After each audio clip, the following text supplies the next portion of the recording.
se ve un Ecuador desde fuera que está sin rumbo, es decir, un país que está a la deriva y la gente está muriéndose de hambre. La realidad es otra. La realidad es otra. Yo sé que se está analizando nuevos impuestos para la clase media también.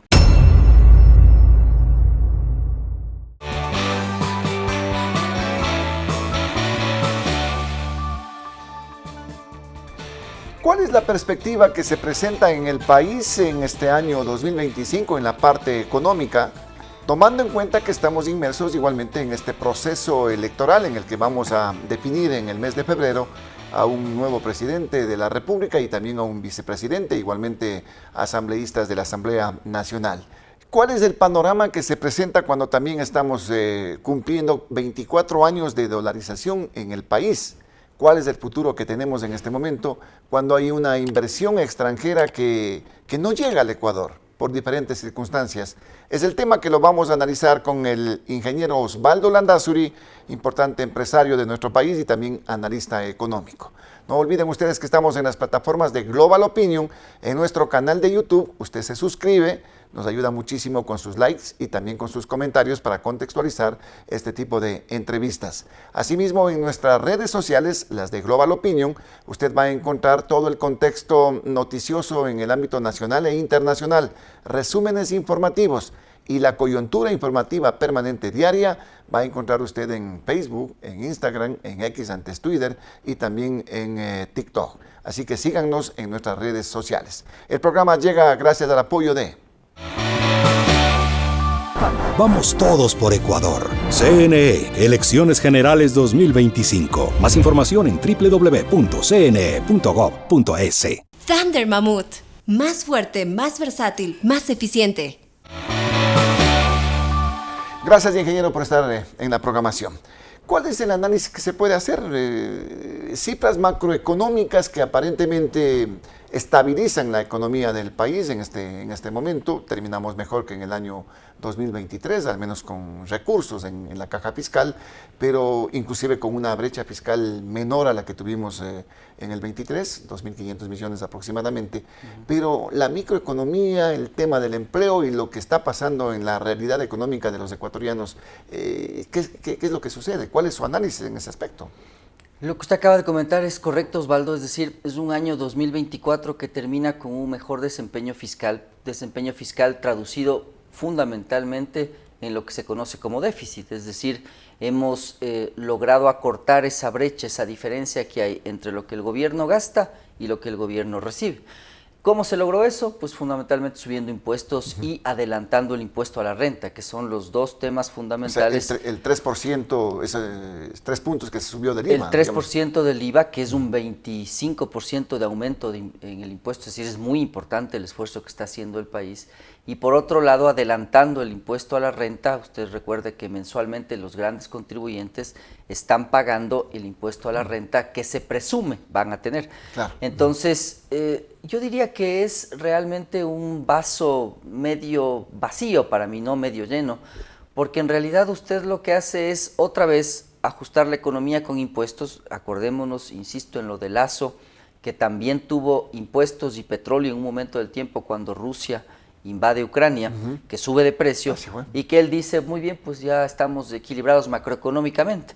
Total, todo fue una ilusión que duró unos pocos meses, bajó el precio del petróleo, él mismo desmontó muchos impuestos y otra vez vuelve usted a la realidad. El punto mío es que usted no ha encontrado realmente la salud financiera estructural del país, es decir, es un país que debería crecer, es un país que debería recaudar más impuestos y mejor, no porque usted aumenta impuestos, sino porque las empresas ganan más, porque hay más actividad, hay nuevos negocios. Pero también hay, en este caso, un porcentaje de impuestos que no se cobran, ¿no? Una especie de evasión todavía tributaria. Esa es muy grande. Y ahí hay un tema, Osvaldo. ¿De cuánto estamos hablando? ¿De unos 4.000 millones aproximadamente? Sí, correcto. La CEPAL ha publicado cifras como la que usted comenta, 4.000 millones en relación al Producto Interno Bruto.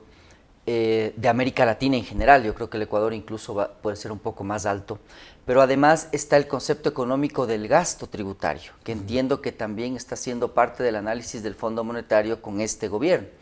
¿Por qué? porque ahora pasamos al 2025, dejamos el 2024, decimos sí, hay cuentas fiscales más estabilizadas, para que usted tenga otra idea. Noboa recibe la cuenta única del Tesoro con 130 millones de dólares, realmente muy poquito. Y ahora está como en 700, 600. Que en ese momento había riesgo del tema de la dolarización. No comparto yo eso. Por eso de que teníamos tan poquita plata en la caja fiscal. Sí, pero eso podía haber, lo que hubiera ocasionado es una paralización del Estado. De ahí a que la dolarización se haya caído, por eso no me parece que es realmente la consecuencia directa, pero indudablemente todo podría conspirar contra la dolarización también. Ahora, usted tiene una caja a diciembre de alrededor de 580 millones de dólares.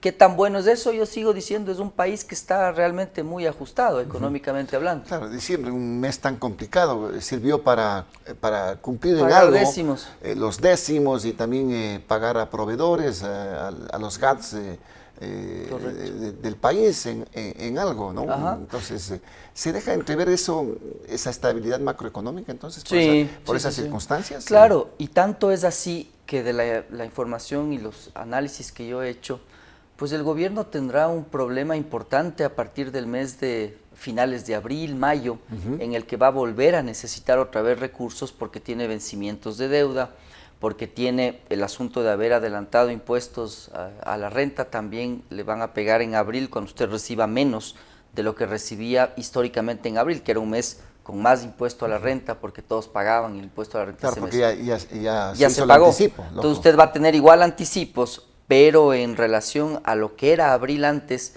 pues los anticipos son menos. Entonces usted tiene algo más plano de lo que tenía antes. Entonces, de lo que yo conozco, el Fondo Monetario está todavía planteando dos desafíos.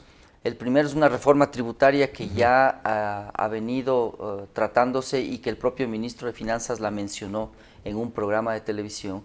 Habló de una reforma tributaria que trate de consolidar impuestos para tratar de hacerle más simple al régimen tributario ecuatoriano. Y claramente detrás de eso sé que se está analizando nuevos impuestos para la clase media también. Ah, carambas. Pero ¿por dónde? Pues eso es la pregunta que hacemos. Ya no hay dónde le dirán la clase media que está pauperizándose. Ojalá y el gobierno, cualquiera que sea electo, entienda lo sensible de la situación, pero sé que se está analizando aquello. Acuérdese usted que Lasso termina su periodo también dándose de baja algunos de esos impuestos que se habían aplicado a los contribuyentes de la clase media. ¿Se acuerda esa discusión del ministro de Finanzas Cueva con la sociedad diciendo que alguien que gana 800, 700 dólares es realmente una persona de ingresos altos? ¿Se acuerda de esa conversación? Completamente desfasada, ¿no? Desfasada totalmente. Entonces Lasso, antes de irse pensando en su locura, que podía ser reelecto, él coge y da de baja todos esos impuestos que fueron incómodos para la clase media. Sé que se están analizando algunos de esos, y lo otro que se sigue analizando son los famosos subsidios. Entonces, el 2025, en principio... Pero en este caso, ¿qué subsidios? ¿Los del gas? Porque los que restan. Las gasolinas, diésel y gas, Así en es. este caso. Porque las gasolinas están ya sin subsidios prácticamente. Correcto. ¿O se revisará también el precio de la extra de pronto?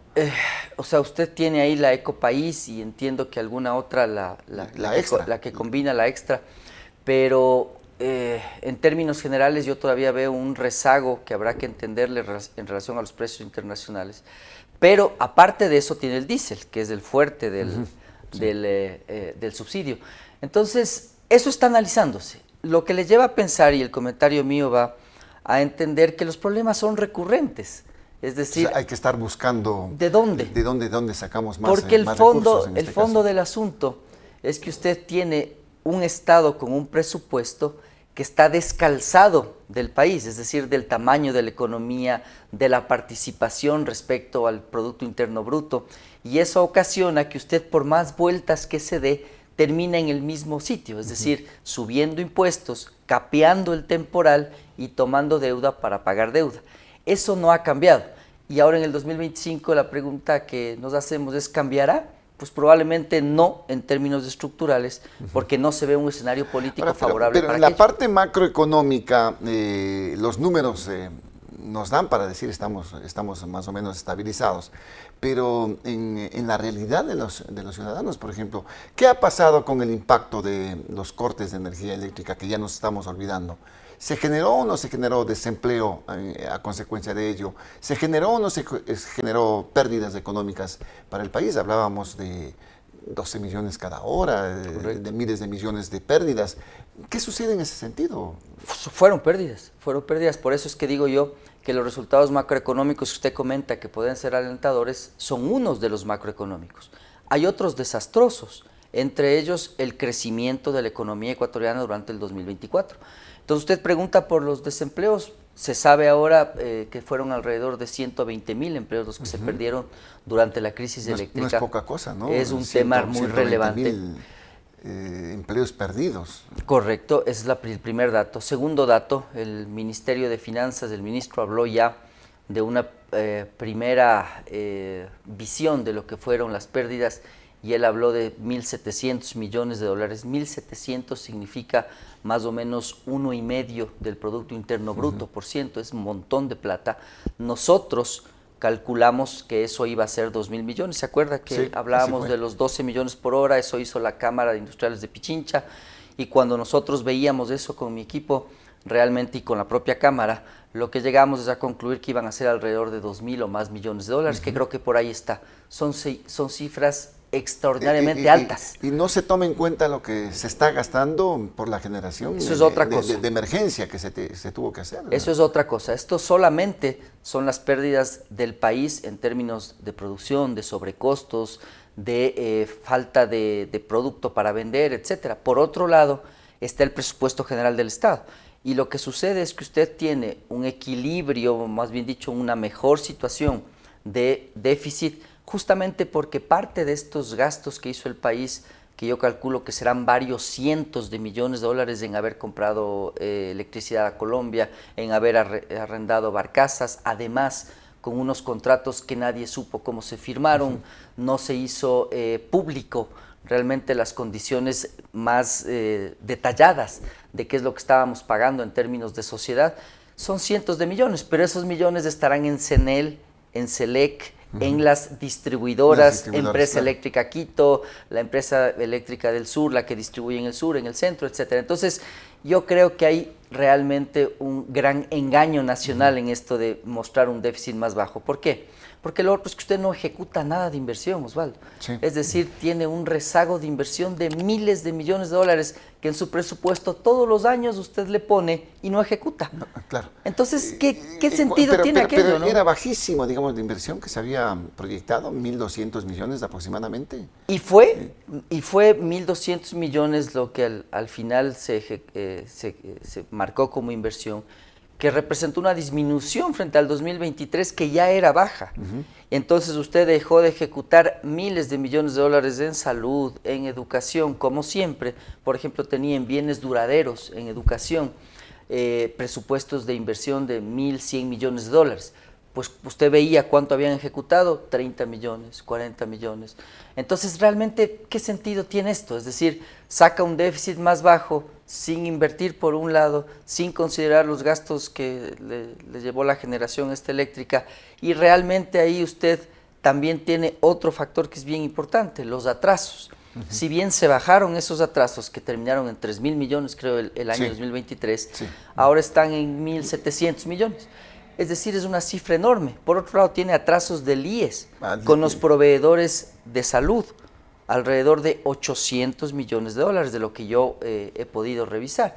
Entonces, ahí uno pregunta, Osvaldo, tener un déficit de este estilo, con estos atrasos y con esta situación, para mí es una realmente verdadera medición. Pero esto, tener ese déficit, en este caso 2.500 millones, ha propiciado para que de pronto tengamos un riesgo país de 1.200 puntos en este momento, que quizás le hace más factible de que los organismos multilaterales le vean con mejores ojos a nuestro país para seguir prestándonos plata. Sí, o sea, el Fondo Monetario ha visto que el Ecuador, eso sí hay que aceptarlo, el presidente Noboa tomó decisiones fuertes, duras, que probablemente para un político en campaña eran contradictorias, subir el IVA, quitar subsidios, pero eso fue por el Fondo Monetario. Porque lo primero que hizo Noboa cuando gana la presidencia es ir a Nueva York y decir que tenía una reforma tributaria para bajar impuestos. ¿Se acuerda sí, de eso? Claro, claro. ¿Se acuerda Sí, usted sí, de sí. eso? Entonces, Y que si es que no ganaba y todo esto, exacto. se complicaba. Entonces ahora se entiende el punto mío de que cuando llega al poder se encuentra con una pared, una realidad enorme, en donde le toca subir impuestos y le toca quitar subsidios. Entonces el Fondo Monetario debe estar tranquilo. Lo que yo sí veo que ve el Fondo Monetario es que es un equilibrio absolutamente frágil.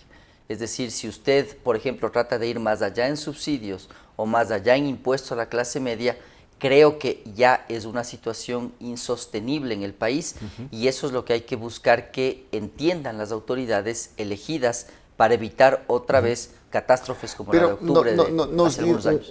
Nos dirán en este caso, y después fue julio del 20, me parece,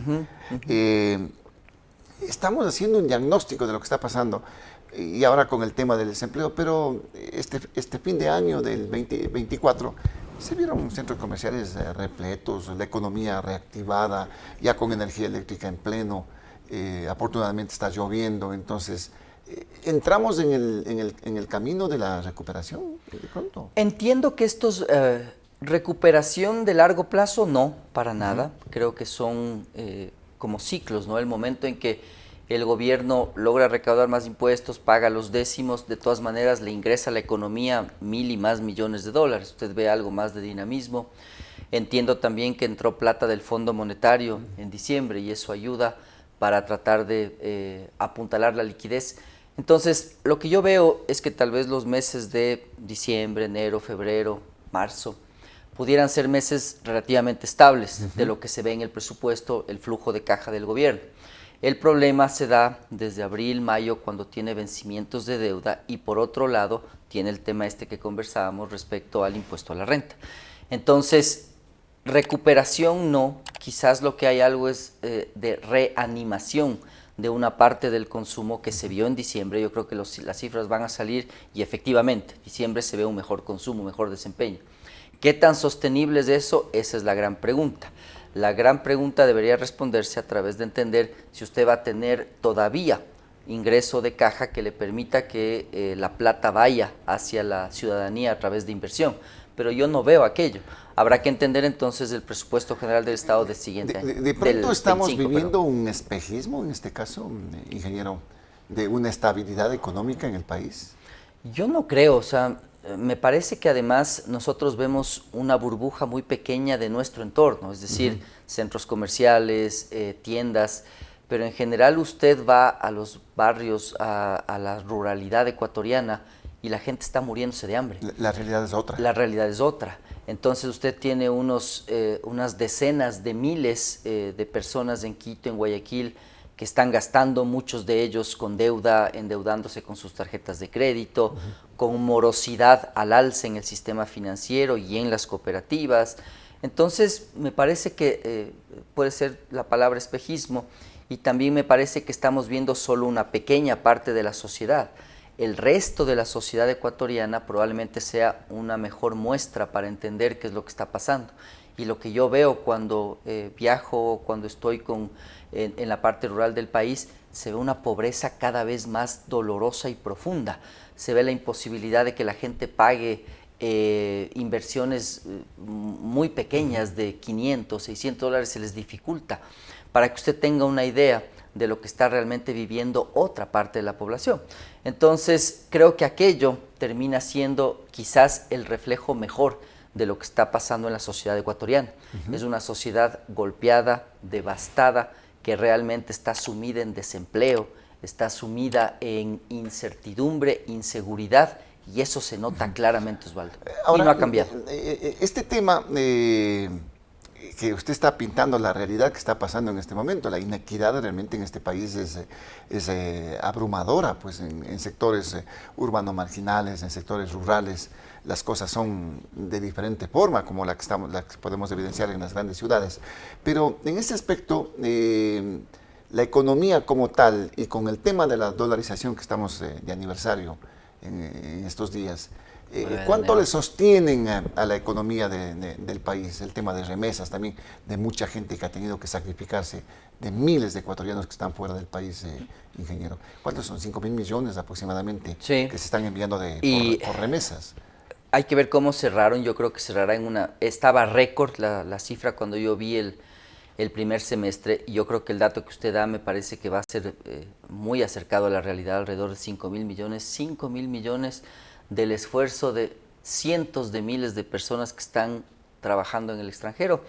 Creo que lo que ha apuntalado la dolarización son las remesas en gran medida, y por otro lado la dolarización en sí mismo lo que hace es entregar al menos algo de estabilidad económica. Es decir, si no, usted estaría viviendo lo que vivió Argentina antes de Milei. Milei ha controlado un poco aquello, es decir, emisión monetaria, inflación, cambios de precios. Entonces la dolarización lo que hace es estabilizar aquello, pero al mismo tiempo la dolarización presenta desafíos muy grandes. Un primer desafío que tiene la dolarización es que es una camisa de fuerza que no le deja reaccionar a shocks externos. Es decir, usted tiene una baja del precio del petróleo, un shock externo, o tiene sequía, un shock externo que usted no controla, y la dolarización se le presenta como una camisa de fuerza que no le deja moverse. Esa camisa de fuerza debe enfrentarse con lo que a Correa, por ejemplo, no le gustaba: fondos, es decir, ahorro, es decir, instituciones robustas y fuertes que puedan reaccionar frente a ese problema. Entonces, como se desmontó todo eso... Hablaba de los fonditos, ¿no? Él hablaba irónicamente, los fonditos, y los traigo todos y los gasto. Ahí está el resultado. El resultado es que ahora... No teníamos ahorros. No tiene nada para reaccionar. Si se le cae el precio del petróleo, hay un terremoto o hay una sequía, ¿usted qué necesita? Plata, pues. Necesita a ese momento tomar recursos e inyectarlos en la sociedad. Y ya ve que usted que la deuda tiene un límite, porque Correa también decía, es que nos endeudamos, para eso, pero ya nos hemos endeudado y nada ha cambiado. Entonces yo creo que ahí se entiende que la dolarización tiene dos caras, es decir, estabilidad por un lado, desafíos por otra.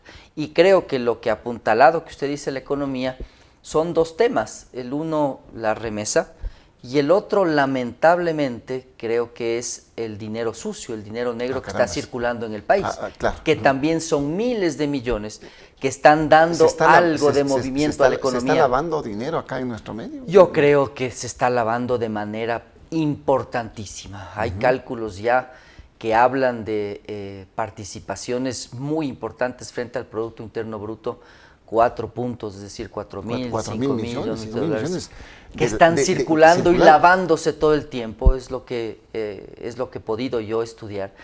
Pero indudablemente eso es difícil de cuantificar porque es dinero que no se bancariza, que no se puede formalizar, y por lo tanto usted no llega a saber exactamente. Pero es indudable que eso está pasando, Osvaldo. Ya, pero esta plata es bastantísimo, 4 a 5 mil millones. ¿Tendrá que tener la participación del sector financiero igualmente? Yo me imagino que sí.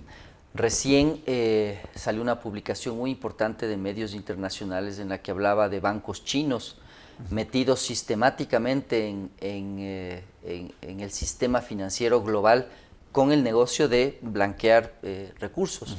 Yo me imagino que muchas instituciones también estarán salpicadas por estos temas. No podría afirmarlo, pero le veo muy difícil que tanta cantidad de plata realmente en algún momento no pase por alguno de los esquemas de lavado más formales. Pero en ese aspecto, ¿debe mantenerse la dolarización en el país entonces? Pero por supuesto. Por la estabilidad que se ha dado. Yo creo que es el único acuerdo social que tiene el país. Así es. Ese es el único acuerdo para mí. Estamos en desacuerdo con los subsidios, estamos en desacuerdo con el Yasuní, estamos en desacuerdo con la política, con la justicia. Hay algo que nos gusta a todos, y es el famoso dólar. Entonces, más allá de que a alguien le pudiera gustar o no gustar la dolarización, es una realidad que ningún político la puede hacer de pero lado. algunos ya lo plantean, ¿verdad? Que salirnos de la dolarización, de esta camisa de fuerza, pero eso puede ser una catástrofe social. Es una locura eso. Y además usted no puede planificar salirse de la dolarización. Usted se sale de la dolarización explotando. Solo así se sale de la dolarización. No es que usted tiene una salida programada. Lo mismo pasó en Argentina con la convertibilidad. ¿Cómo sale Argentina de la convertibilidad en el año 2000? Explotando. Explotando con los corralitos y toda esa con cuestión. todos los corralitos que hasta ahora los tienen y que ojalá Milei los pueda levantar, o habrá que ver si lo logra hacer. Pero lo cierto es que ese acuerdo social debería permitir que usted logre el resto de acuerdos para mantener el gran acuerdo, perdón la redundancia, que es la dolarización. ¿Cuáles serían esos arreglos? Tener los fonditos que no le gustaban a Correa, tener normas laborales que se ajusten a un país dolarizado, es decir, que sean flexibles, tener tasas de interés que varíen de acuerdo a la cantidad de dólares que tiene la economía, tener seguridad social adaptada a esta nueva realidad, es decir, flexibilizar todo lo que le rodea al esquema que a todos nos gusta, que es estar dolarizados. Pero ya ve que los ecuatorianos no nos contentamos solamente con estar rigidizados por la dolarización, rigidizamos también todo lo que le rodea a la dolarización. Claro, y se hace más difícil. Pero en ese aspecto el tema de la dolarización es una alternativa importante para la economía de todos, porque se estabilizó, el salario mantiene algo, su poder adquisitivo, pero ¿por qué no llegan las inversiones a este país si estamos dolarizados? Y vea que hago referencia a esta plata sucia que también circula, es porque estamos dolarizados. Claro. Pero ¿por qué razón no llegan inversiones como las que vienen a otros países, a Colombia o a Perú, que son nuestros vecinos? Interesante la pregunta. Chile acaba de publicar los mismos datos de inversión extranjera al tercer trimestre del año pasado, 11.500 millones de dólares. Imagínense, 11.500. Colombia está preocupada por su inversión extranjera, le ha caído, están con 9.000 millones de dólares. Y están preocupados. Y están preocupados. Nosotros tenemos 217 millones de dólares acumulados al tercer trimestre del año pasado.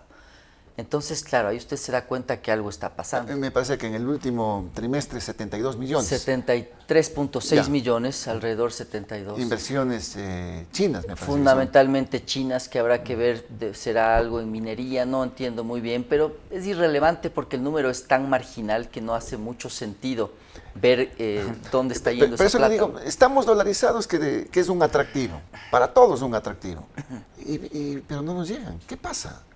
Que todo conspira para que les llegue la inversión. Es decir, usted tiene permanentemente cambios en su regulación, impuestos que van y vienen, contribuciones. Los gobernantes se pasan por todo lado la Constitución, la analizan como les conviene, jueces que se compran y se venden. Entonces el país desde afuera, yo que le he contado a Osvaldo que estuve en temas académicos muy intensos el año pasado, se ve un Ecuador desde fuera que está sin rumbo, es decir, un país que está a la deriva. Y todo eso lo que termina haciendo es que usted no es atractivo. Entonces no es que el Ecuador tiene algo único que no tiene Colombia, que no tiene. Tenemos petróleo, lo tiene Colombia. No es por la guerra interna, a eso voy. La inseguridad jurídica. Es decir, tenemos lo que tiene Perú, lo que tiene Colombia, lo que tiene Chile, lo que tiene Guyana. Es decir, competimos. Y cuando nos comparan, aquí le matan, aquí no hay luz, las tasas de interés en dólares son las más altas del mundo, es decir, no es atractivo. Entonces, por eso es que cuando Campana, cuando Prado hablaban de los miles de millones que iban a venir, 16.000 Campana, Prado 4.000, el Ecuador Open for Business, es decir, unas mentiras pero que asustan. Lo cierto es que si usted no cambia todo esto, leyes laborales de las que hemos hablado en algunos momentos, pues probablemente, claro, no le viene la inversión. Ustedes se saltan al Ecuador, o sea, le ven el mapa y dice, a ver, petróleo, Ecuador, no, pues me paso a Chile, me paso a Perú, me paso a Colombia. Y entonces lo que hay que hacer es trabajar en todas esas estructuras para que el Ecuador cambie. Una de esas es la dolarización, claro, debería ser muy atractivo. Pero si a la dolarización usted le rodea de matanzas, de falta de carreteras, de puertos que están colapsados, de inseguridad jurídica, de jueces vendidos, de corrupción, la dolarización no es suficiente. Le falta todo el resto. Aquí hace falta un cambio total, absoluto, entonces. Claro. Dentro de las estructuras del Estado. Correcto. Y por eso es que yo he mencionado en varias entrevistas, resulta incómodo, pero yo intervendría a todas las empresas públicas, intervendría a los hospitales para saber qué es lo que está pasando, porque todo está tomado. Es decir, usted tiene corrupción hay muchas mafias. A las esferas más altas, la propia policía, los propios militares, tienen que ser depurados. Traería, y por eso es que resulta tal vez incómodo mi discurso, traería, creo yo, veedores internacionales para todas estas auditorías que no tengan compromisos con nadie, Osvaldo. Es decir, que no esté Revolución Ciudadana, que no esté Social Cristiano, que no esté ADN, que no esté Construye, que no estén negociando cargos. No. Es decir, Petroecuador se administra como se administra Ecopetrol, como se administra Petrobras, como se administra Pemex, es decir, con transparencia, cotizando en la bolsa de valores, mostrando balances. Así debe manejarse un país. Entonces, claro, mientras no hayan... Eso resulta incómodo para los intereses. Eso es incomodísimo. Los intereses que existen Entonces ahí usted ve, claro, probablemente un discurso como el mío no va a traer ni votantes, ni tampoco actores políticos que digan, sí, me interesa hacer esto. Entonces usted está metido en este círculo vicioso en el que le interesa que nada cambie para que usted siga en el mismo statu quo de obtener recursos. Este 25 con el proceso electoral, ¿será más de lo mismo? ¿Habrán cambios? Yo no escucho mucho a los candidatos que profundicen en sus propuestas en la parte económica, ingeniero. No, porque realmente profundizar ahí significa que deberían ser personas preparadas y no lo son la gran mayoría de ellos. Segundo, porque profundizar significa que usted tiene que hablar de verdades incómodas, subsidios, seguridad social, leyes laborales, y en campaña nadie habla de eso. Nadie le dice la verdad a la ciudadanía respecto a qué es lo que hace falta, porque algunas cosas que hacen falta son duras y son incómodas de conversar. Y por otro lado, usted tiene ya un statu quo, un equilibrio político en el que usted ve que están metidos todos en todo, es decir, flotas pesqueras social cristianas tiene por un lado, tiene por otro lado combustibles que están en manos de, yo qué sé, Revolución Ciudadana o ADN o lo que sea, ministerios, Galápagos, es decir, es un montón, todo está repartido. Entonces, claro, si un candidato se mete ahí a hablar respecto a aquel tema, incluso ahora en este Ecuador, de este momento, corre el riesgo que corrió Colosio en Colombia o en México también, asesinatos, etcétera. Entonces, claro, imagínese, hasta ese punto hemos llegado. ¿Villavicencio acá en el Ecuador? Bueno, Villavicencio me parece un personaje que es claro oscuro, ¿no? Es decir, no sé qué habrá habido atrás, pero sí, indudablemente también es un tema. Entonces, ahora se entiende por qué no hablan, creo yo, los candidatos de aquello y por qué no les interesa cambiar. Y sobre todo también creo yo que en los últimos años, Osvaldo, ha habido un desequilibrio respecto a las fuerzas políticas y las diferentes regiones del país. Es decir, hemos estado con una agenda agroexportadora costeña, solo costeños hablando de lo que debe hacerse el país, y el resultado es esto. En esto estamos metidos desde el propio Correa. No hemos visto figuras que pudieran matizar esa visión desde otras regiones del país, claro, que eso es saludable. Óptica, ¿no? Y otra óptica distinta. Caso. De pronto es porque no quieren adentrarse en este problema de la política que tenemos en el país, ¿no? Sí, y es un círculo vicioso, porque el problema es que como no se adentran figuras nuevas, terminan los mismos, los incapaces, tomándose la política y corrompiéndola, pero lo cierto es que yo también creo que ese es un problema. Pero es que hay que dignificar la política, ¿no? Con lo que se ve, a mucha gente ni siquiera le interesa acercarse al ámbito político. Claro, piensa que se va a quemar. Exacto. ¿Año complicado, el 25? Es un año complicado, no creo que hay cambios significativos. La CEPAL y los organismos internacionales, Osvaldo, están viendo que América Latina en general tiene desafíos enormes y el Ecuador mucho más. Es decir, si usted logra crecer el año 2025, lo que estamos estimando es crecimientos de alrededor del 1,5%, bajísimo. Haga de cuenta que la población ecuatoriana crece al ritmo del 2,5%. Es decir, usted si no logra crecer a ese ritmo, ya de por sí está perdiendo, está retrocediendo. Entonces, imagínese decreciendo, que es lo que pasó en el año 2024. Claro. Ahí siente la gente que el bienestar está cada vez más lejos. Estuvimos en recesión, ¿no? Sí, el 24, y eso fue indudable. Yo calculo que desde finales del 2023 el Ecuador entró ya en un proceso recesivo que no les gustaba decir y decían, no, que hay que esperar. Ya tenía usted todas las luces claras de recesión, disminución del consumo, disminución de la inversión. El segundo trimestre ya decreció, tuvo números negativos. ¿Para qué engañarse? lo que tocaría decir es, muy bien, ¿cuál es el origen de esa recesión y qué hago para salir de esa recesión? De lo contrario, usted ni siquiera reconoce que está en recesión. ¿Cómo espera salir de aquel tema? Si es que el gobierno no dice, estoy en recesión, este es el esfuerzo que tenemos que hacer todos para darle la vuelta a esta situación. Entonces, indudablemente es un país que está en recesión. Gracias al ingeniero Osvaldo Landázuri por su participación en la programación de Frente al Personaje. Él es un importante empresario ecuatoriano y también analista económico. El programa llegó gracias al apoyo de... Vamos todos por Ecuador. CNE, Elecciones Generales 2025. Más información en www.cne.gov.es. Thunder Mammoth. Más fuerte, más versátil, más eficiente. No olviden que el programa Frente al Personaje se emite en las plataformas de Global Opinion en nuestro canal de YouTube de lunes a viernes a partir de las 19 horas. Comparta el contenido del programa, dele sus likes y haga también sus comentarios, eso es muy importante. Volveremos en las próximas horas con nuevos invitados y nuevos temas. Soy Osvaldo Morocho Ampudia y nos veremos muy pronto. Felicidades.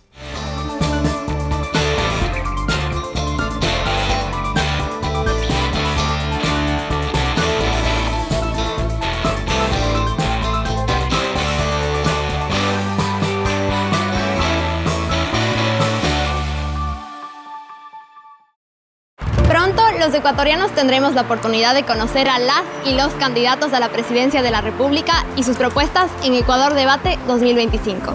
Este programa de televisión organizado por el Consejo Nacional Electoral, con reglas claras y enfoque técnico, nos permitirá ejercer nuestro voto de manera informada. Por una democracia multicolor, por un Ecuador mejor. Vamos todos por Ecuador. CNE, Elecciones Generales 2025. Más información en www.cne.gov.es. Él es Baltasar Ushka, el último hielero. Esta es la Thunder Mammoth M2, el primer motocarro de carga. ¿En qué se parecen estos dos personajes del Andes ecuatoriano? Que nacieron para ser los fuertes del trabajo pesado. Una potente herramienta de trabajo con amplio espacio de carga. Thunder Mammoth M2. Fabricados para durar, diseñados para ahorrar.